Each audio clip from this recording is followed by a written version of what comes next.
ममाशुननाद्व सुवारणेषु ईशे रिपुरकशंसः यस्मै पुत्रासो अदिते प्रजीवसे मर्त्याय ज्योतिर्यच्छन्दजस्रम् व्याख्यदायति पूरुत्रा देव्याक्षभिः विश्वा अधिश्रियोदिता पूर्वप्रा अमर्त्यानिपतो देव्यूद्वताः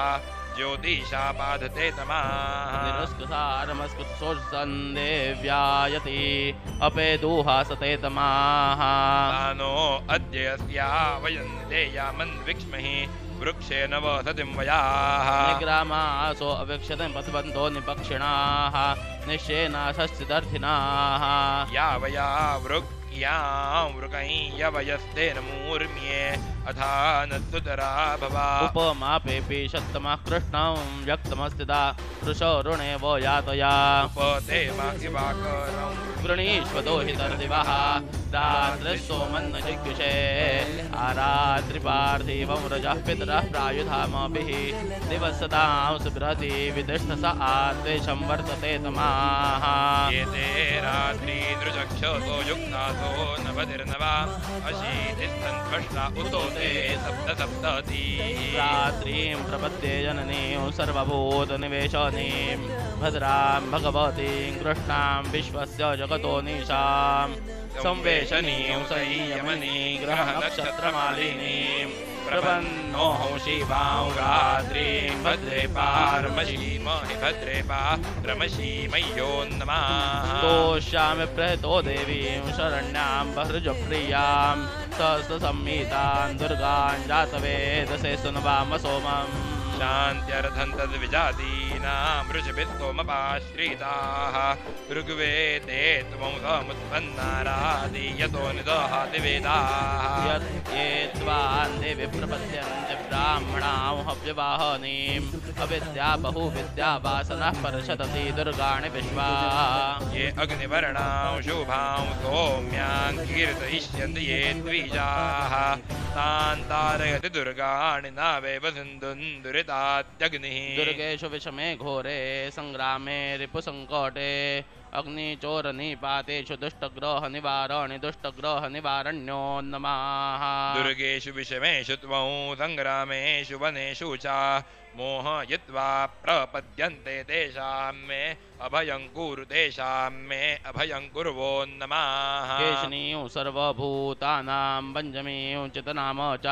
सामां समान्निशां देवीं सर्वतः पररक्षतु सर्वतः पररक्षत्वो नमः तामग्निवर्णां तपसा ज्वलन्तीं वैरोचनीं करं फलेषु जुष्टां दुर्गां देवीं शरणमहं प्रपद्ये सुतरसे नमः सुतरस्य तरसे नमः दुर्गा दुर्गेषु स्थानेषु शन्नो देवीरभिष्टये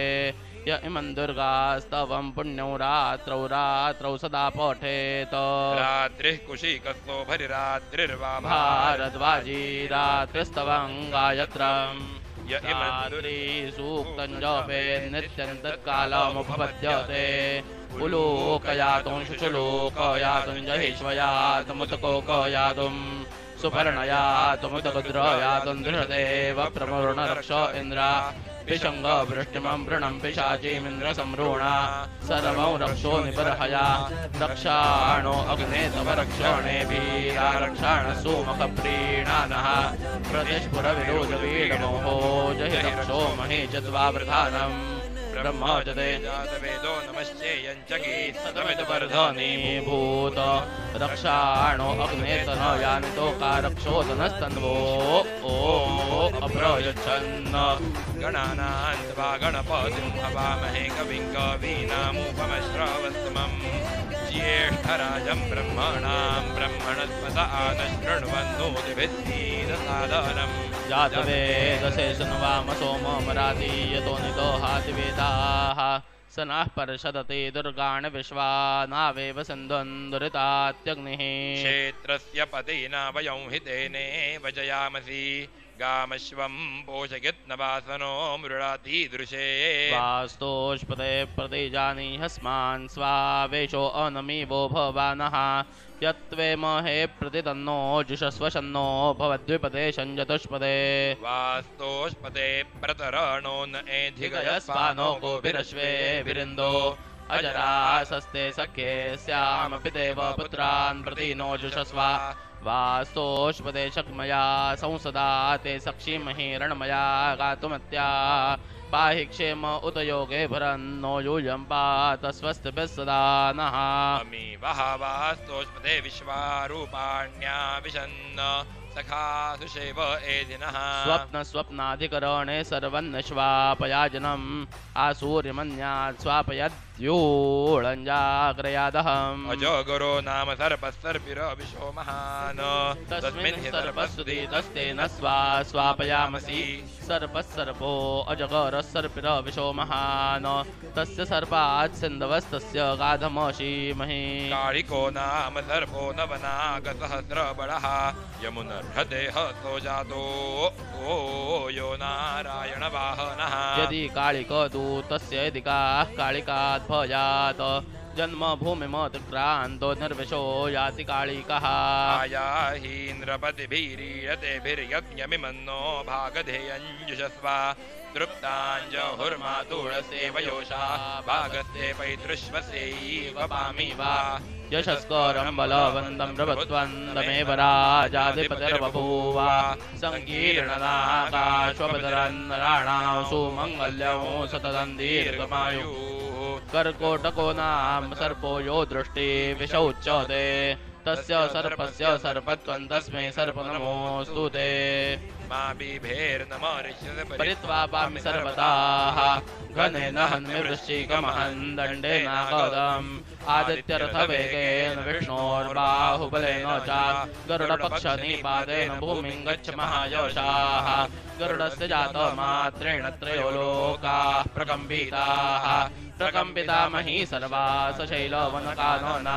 गगनन्नष्टचन्द्रार्कञ्ज्योतिषन्न प्रकाशते देवता भयभीताश्च मारुतो न प्लवायति मारुतो न प्लवायत्यो नमः भो सर्वभद्रभद्रन्ते दूरं गच्छ महायशाः जनमे जयस्य यज्ञान्ते आस्तिकवचनौ श्रुत्वा यः सर्पो न निवर्तते शतधा विद्यते मूर्ध्निशंशवृक्षफलं यथा अगस्त्यो माधवश्चैव मुचुकुन्दो महामुनिः कपिलो मुनिरास्तिकः पञ्चैते सुखशायिनः नर्मदायै नमः प्रातर्नर्मदायै नमो निशि नमोऽस्तु नर्मदे तुभ्यं त्राहि मां विषसर्पतः यो जरत्कारुणा जातो जरत्कन्यां महायशाः तस्य सर्पोऽपि भद्रन्ते दूरं गच्छ महायशाः आकृष्टेन रजसा वर्तमानो निवेशयन्नमृतं मर्त्यञ्जा हिरण्येन सवितारथेन देवो याति भुवनानि पश्यन् आप्यायस्व समेतु ते विश्वतः सोमवृष्ण्यं गवावाजस्य सङ्गथे अग्निर्मूर्धादिवः ककुत्पतिः पृथिव्या अयम् अपाव्रेतां धिजिन्वति उद्बुद्ध्यद्भौतमानसः सखाय समग्निमिन्द्वं बहवः सनीराः दधिक्रामग्निमुषसञ्ज देवीमिन्द्रावतो वसेनुभयेवः बृहस्पते अतियतर्यो अर्हाद्विमद्विपाधिकृतो मज्जनेषु यद्दीदयच्छव सरुतप्रजात तस्मासुद्रवेणं देहि चत्रम् शुक्रस्यु शुक्वां उशो न जारः पप्रास मीचीति वो न ज्योतिः शमग्निरग्निवेक्रच्छन्नस्तपतु सूर्याः संवादो वात्रपापसिद्धाः कया नश्चित्र आभूवदूती सदा वृधस्सखा कया षज्येष्ठया वृता केतुं गृण्वन्न केतवे पेशो मर्या अपेशसे समुषद्भिरजायथाः तच्छंयोरावृणी महे गातुं यज्ञाय गातुं यज्ञपतये देवी स्वस्तिनस्तिरस्वस्तिरमानुषेभ्यः ऊर्ध्वञ्जी गातुभेषजम् शन्नो अस्तु द्विपदे शञ्चतुष्पदे ॐ नमो ब्रह्मणे नमो अस्त्वग्नये नमः पृथिव्यै नमो ओषधीभ्यः नमो वाचे नमो वाचस्पतये नमो विष्णवे महते करोमि ॐ नमो ब्रह्मणे नमो अस्त्वग्नये नमः पृथिव्यै नमो ओषधीभ्यः नमो वाचे नमो वाचस्पतये नमो विष्णवे महते करोमि ॐ नमो ब्रह्मणे नमो अस्त्वग्नये नमः पृथिव्यै नमो ओषधीभ्यः नमो वाचे नमो वाचस्पतये नमो विष्णवे महते करोमि शान्ता पृथिवी शिवमन्तरिक्षन्त्योर्नो देव्यभयन्नो अस्तु शिवादिशः प्रदिशः उद्दिशो न आपो विद्युतः परिपान्तु सर्वतः शान्तिः शान्तिः शान्तिः सर्वारिष्टशान्तिरस्तु अस्य प्रासादवास्तु शुभता सिद्धिरस्तु हरिः ॐ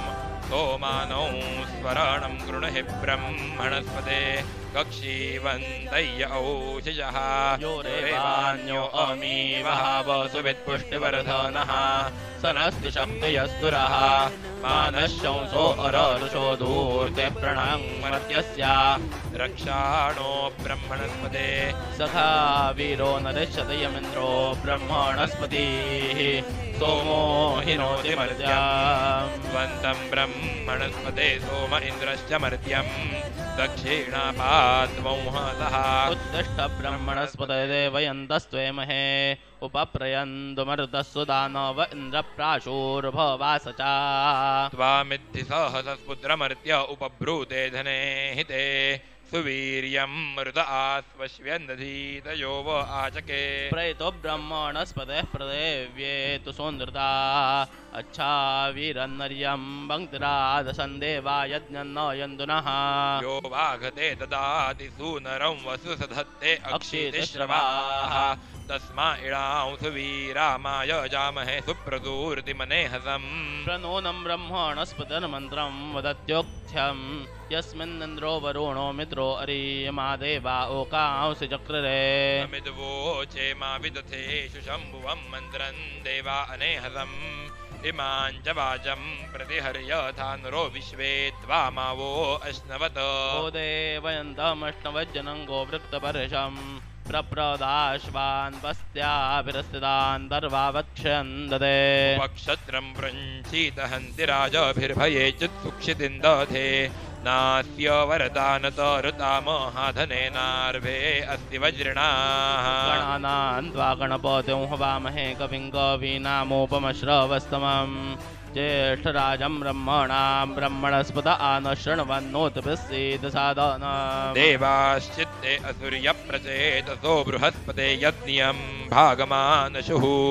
उस्रा इव सूर्यो ज्योतिषामहो विश्वे शामिज्जनिता ब्रह्मणामसि आविबाध्या परिरापस्तमांस सज्ज्योतिष्मन्तौ रथमृतस्य तिष्ठसि बृहस्पते भीमम मित्रदम्भनौ रक्षोहणाङ्गोत्रपितौ स्वर्पिताम् सुनीतिभिरन्नयसिद्राय सेचनयस्तुभ्यन्दाशान्नतमौहो अश्नवत ब्रह्मद्विषस्तपनो मन्युमीरसि बृहस्पते महितत्ते महित्वनम् न तमोहो न दोरितङ्गुतश्च न नारातयस्थितिरन्न त्वयाविनाः विश्वा इदस्माद्भरसो विवादसे यंसु गोपा रक्षोऽसि ब्रह्मणस्पते वन्नो गोपाः पथिकृद्विचक्षणस्तवौ व्रताय मतिभिर्जरामहे बृहस्पते यो नो अभिवरो ददे स्वादम्बरं मरुदच्चना हरस्पति उत वा यो नो मर्चयादनागसोरातीवामृतस्सानुको वृकाः बृहस्पते अपदं वर्तयापदस्तु गन्नो अस्यै देववीतये कृति त्रातारन्त्वातनूनां हवामहे वस्परदर्दिवक्तारमस्मयुम् बृहस्पते देवनिदो निबर्हयमाधुरे वा उत्तरं सुम्नुमुन्नशन् त्वया वयं सुवृथा ब्रह्मणस्पते स्पारः वसो मनुष्याद धीमहि या नो दूरे तडितो या अराधयोऽपि सन्ति जम्बयाता अनप्नताः त्वया वयमुत्तमं धीमहे वयो बृहस्पते पप्रेणासस्नेनायुजा मानो दुःशंसो अभिदिप्सुरेशतप्रसुशंसा मद्विस्तारिषीमहि अनानुदो वृषभो जग्मीराहवन्नुष्टप्ता शत्रुं प्रतनाशु सासैः असि सत्यरोणया ब्रह्मणस्पत उग्रस्य च दमिता वीरो हर्षणाः देवेन न मनसा योरीषण्यदिशा सा मुग्रो मन्यमानो जिघांसति बृहस्पते मा प्रणक्तस्य नो वधो निकरं ममन्युन्दुरेवस्य शरथतः परेषु हव्यो नमसोपसद्यो गन्धावाजेषु सुनीताधनन्दनं विश्वा इदर्यो अभिदिप्स्वो मृतो बृहस्पतिर्विवरहारथां इव तेजिष्ठया तपनी रक्षसस्तपये त्वा निधेदधिरे दृष्टवीर्यम् आविस्तत्कृष्व इदसत्त उक्त्या